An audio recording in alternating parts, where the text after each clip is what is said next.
морийг D5 руу. За чи юу гэмээр энэ?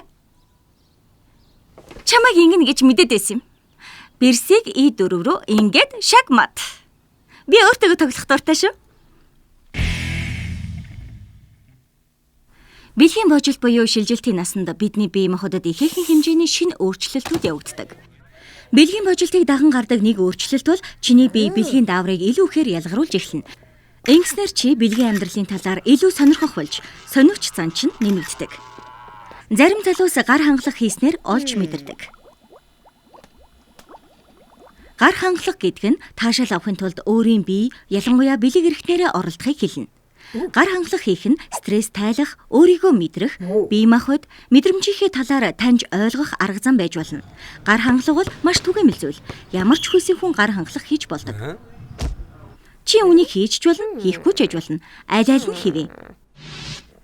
Гар хангалгыг хийх зөв эсвэл буруу арга гэж байхгүй. Харин ямар ч үед бусдаас далд нууцаар хийж байгаарай. Чи ямар ч цуу яриа сонссон бай хамаагүй гар хангалах хийснээр бие махбодод чинь сөрөг нөлөө огт үүсэхгүй.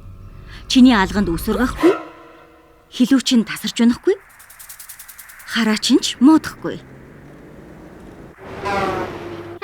Биений мэрх ирээдүйд хүүхэдтэй болоход чинь сөргөөр нөлөөлөхгүй. Хэрвээ өдөр тутмын амьдралын хэм маягт нөлөөлөх үедээр олон удаа гар хангалах хийгээд байвал итгэлтэй насанд хүрсэн хүнтэй ярилцах хэрэгтэй.